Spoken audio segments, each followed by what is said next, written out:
Texas to ban smokable hemp products by March 31st. Now, the Texas legislature has been trying to do this for quite a while, for the last couple of years.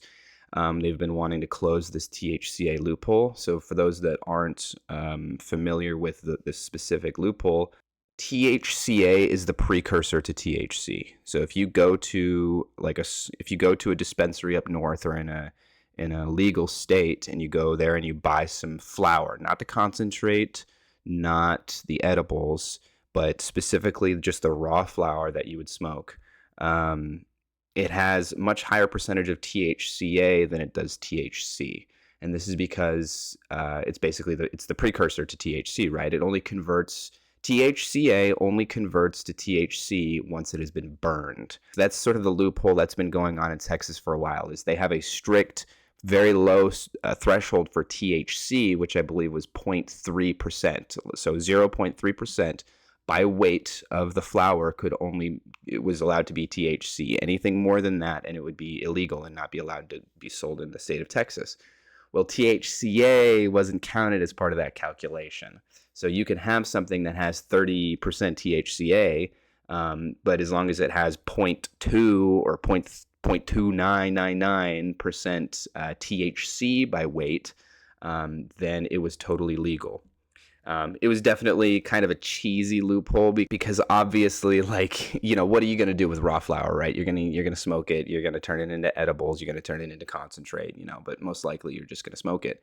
And so it was always a bit of a cheesy loophole. My understanding, this is just a little side note, my understanding is that for sometimes when you do cultivate cannabis, and you're intending it to sell it as a smokable cannabis, if you let it mature fully, then that 0.3% raw THC by weight threshold will be passed typically.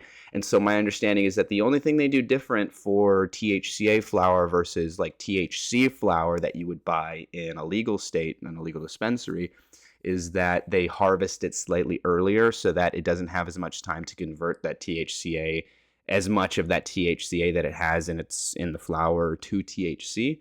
But that's not really important. But basically, it's just this loophole that's existed for a while. I remember the Texas legislator, 6-8 months ago, somewhere in that ballpark, they passed a bill, and it passed the Senate and the House and made it all the way to Greg Abbott's desk, to just straight up ban all consumable THC, THCA, psychoactive products like that. So that would have been a full ban. It would have banned smokable flower. It would have banned the carts, the concentrate. It would have banned edibles or tinctures or drinks or whatever. But my understanding is at the very last moment he vetoed it. He gave some reason along the lines of that he didn't like how the bill was written or something like that. I think it was maybe just to buy a bit of time for some of the more moneyed interests that donate to his campaigns. Maybe he also just likes edibles and wanted there to be some sort of carve-out for edibles. I'm not sure what the case is specifically with him, but he vetoed it, and so then it was kind of in limbo for a while. Well, it appears that he made some sort of executive order to direct the Department of Health Services or whatever in Texas to change the way that they calculate THC and THCA percentage in these products to include them together as one unit. Now, obviously, I'm in favor of legalized THCA, THC products, for adults, both recreational and medical. All the data I've seen, and a story that I'm going to cover just after this, seems to back up the case that this is a good idea. It reduces crime. It reduces the usage of other harder drugs such as alcohol, or it also helps people get off other harder drugs like heroin and stuff. There's plenty of anecdotal stories and maybe some studies that I haven't seen yet that link cannabis usage and people being able to ease their way off of much harder drugs. So I'm in favor of, and also from a sort of a freedom-loving, liberty perspective, I think, adults should be able to choose to take this. If they're more of a THC type person than an alcohol type person, you know what? They should be able to choose it, and it shouldn't matter what state they're in. All that aside, it does make sense to me from a purely technical, sort of almost autistic perspective that THC and THCA should be counted together in this calculation, right? It kind of doesn't really make sense. It's been a bit of a cheesy loophole to have them separated, because obviously what are you going to do with the THCA, right? You burn it and then it turns into THC, right? That THCA flower that you buy in any smoke shop in Texas is legal, totally legal, up until the point that you light it up, right? As soon as you light it up and it starts to smoke, then it's illegal. And so it's always been a bit of a cheesy loophole. From a purely like consistency standpoint, it makes sense to close this loophole, but obviously I'm against closing the loophole because it allows people to access this product that I think they should be able to access anyways. New hemp regulations taking effect March 31st will pull most smokable cannabis products from Texas store shelves. What's changing March 31st? The new rules adopt a total THC calculation that includes THCA, a compound that converts to delta-9 THC when heated.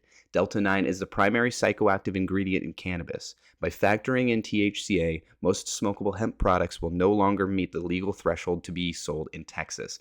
Like I said before, I sort of from a raw, isolated consistency standpoint, it makes sense to include each other in the same calculation. Having them separate and have the loophole is sort of cheesy, but I'm not in favor of banning this or restricting access to this, and that's what closing this changing this the way they calculate this will do. So I'm against that. Edibles will remain legal, but must be sold in child-resistant and resealable packaging. Maybe there's some scientific aspect of this I'm not quite understanding. The way I always understood THCA was that it was the precursor to THC, right? When you burn the THCA, say you have some cannabis flower that's 30% THCA, 0.2% THC.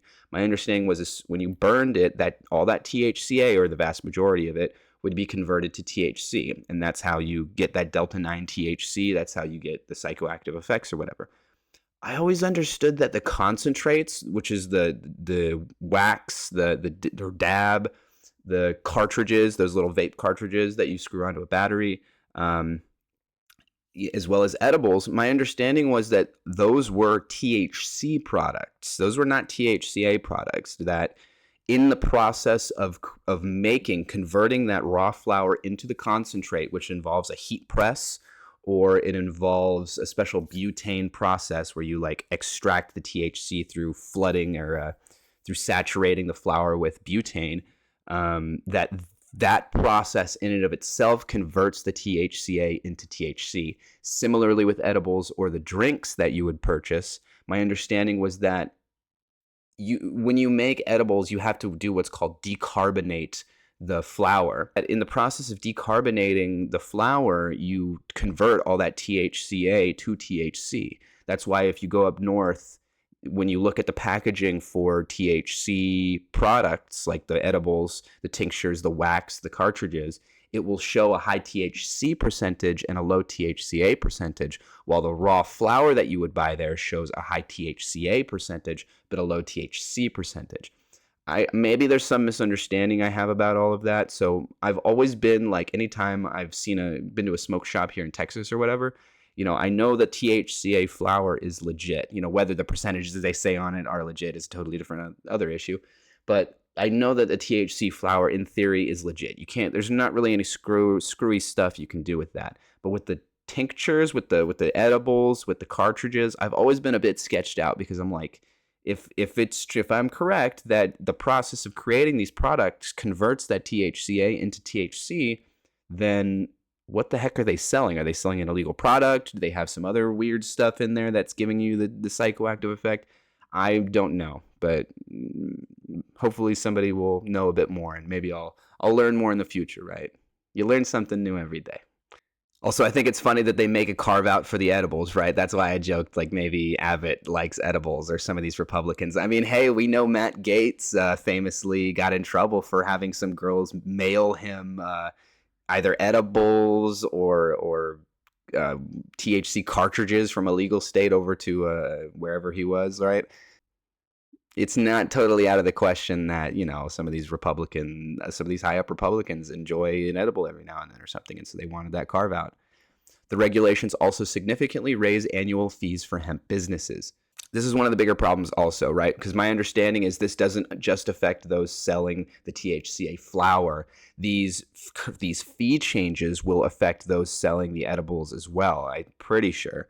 And so it goes from being, $150 per retail location and $250 per manufacturer location all the way up to $5,000 per retail location and $10,000 per manufacturer location just to be legally allowed to have the license in which to sell these products, to grow these products, to create these products. And that is a huge burden. I mean, most small smoke shops are not going to be able to eat $5,000 in fees every year just to be able to sell these products, right? I'm sure it's not going to completely eliminate shops being able to sell these, right? I'm sure plenty of the bigger shops will still be able to do that. And if you say you have like a chain of stores owned by somebody or owned by some company that sells all these products in a number of smaller stores, maybe you'll have them consolidate and say, okay, we're no longer offering these products at all these stores. We're going to offer them at these select few stores. And so they only have to pay this fee for a handful of these stores. But what that's going to mean is it's going to restrict access to this, right? That's that shop that you have down the street or just a couple miles away or maybe a 20-minute drive away very likely could stop offering these products because they don't want to eat this $5,000 per year fee.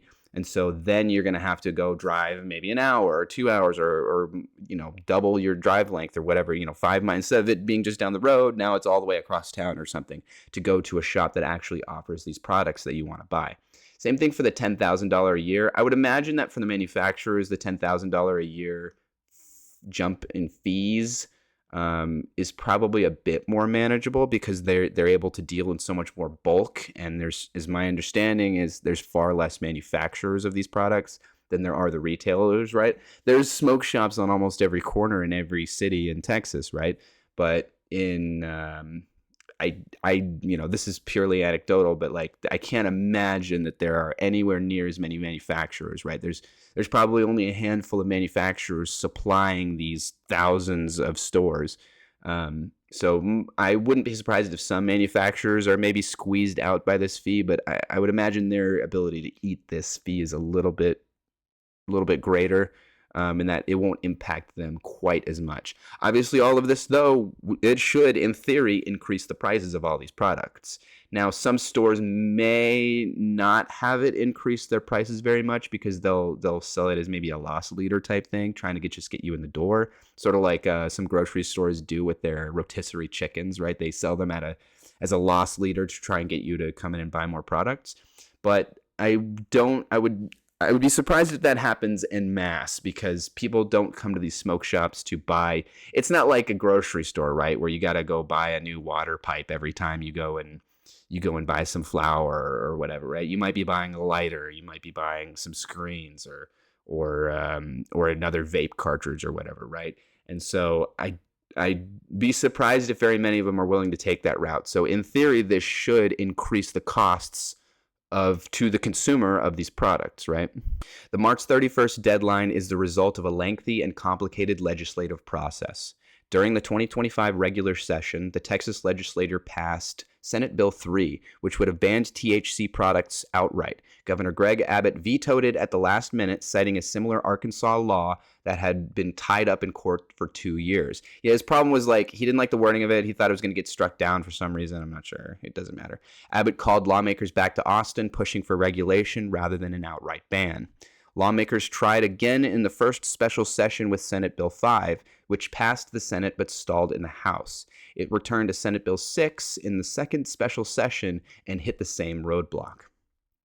Before the broader regulations were settled, House Bill 2024 took effect September 1st, 2025, banning the sale of vapes containing cannabinoids like THC, as well as nicotine products manufactured in China.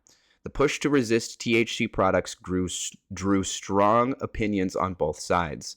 Supporters of a full ban argued the hemp industry was exploiting legal loopholes. Kaufman County District Attorney Earle Wiley testified before the Senate State Affairs Committee, saying lawmakers were dealing with a drug industry that is preying on young people.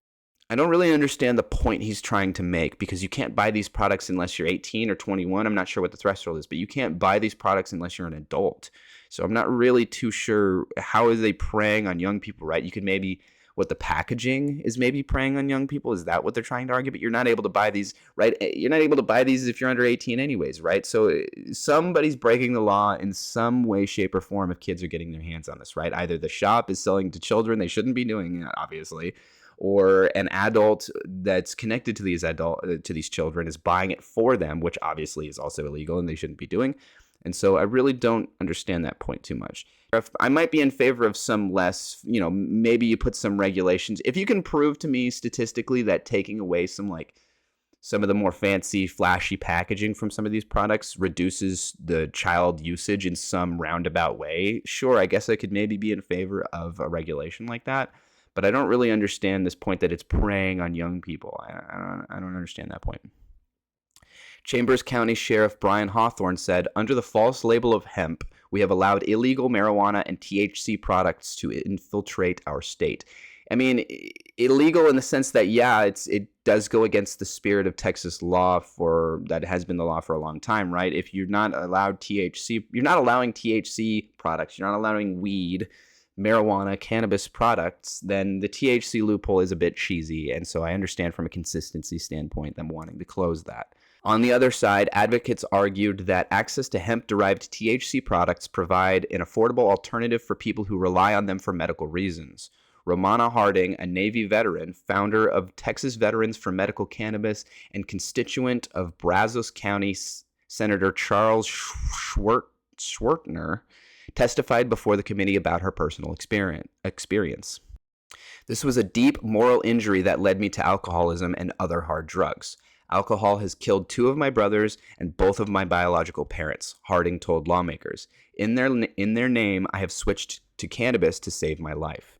Harding noted that under the state's compassionate use program, legal cannabis products can cost around $575 a month, compared to roughly $90 for comparable products currently sold on store shelves. So Texas technically, in a very technical sense, has a medical marijuana program. Now, my understanding is that there are 3, 4, 5, somewhere in that ballpark number of actual retail locations in the entire state that sell these products. And there's a good reason for that. The reason is because the number of conditions, medical conditions and whatnot that qualify you to be able to buy these products, to get a Texas medical marijuana card, are extremely restrictive. It's like the most extreme forms of cancer. It's like, I don't really know what they are off the top of my head, but my understanding is it's very restrictive and only a handful of these diseases, these conditions qualify. And also the fees and taxes associated with buying these illegal cannabis is pretty high, right? The taxes on both the manufacturers and on the consumer. And so that doesn't surprise me at all. It's kind of the same dynamic you see in states that initially legalize medically for the first time. The prices tend to be very high. They tend to not be undercutting the black market, right? Part of the theory behind legalizing medically or recreationally is to undercut the black market, to take that money out of the hands of criminals, of gangs, of the cartels, whatnot. But if it, say you can go buy an ounce of cannabis from your local dealer or whatever for $200 for $150 per ounce, but then you go to the dispensary stuff, and yeah, the dispensary stuff is tested and it may be a higher quality and maybe a higher percentage, but it's $500 for that same ounce. I mean, most people aren't going to be wanting to spend over double or even quite a bit, 40, 50, 60% more on their cannabis product, because that's just a lot of money.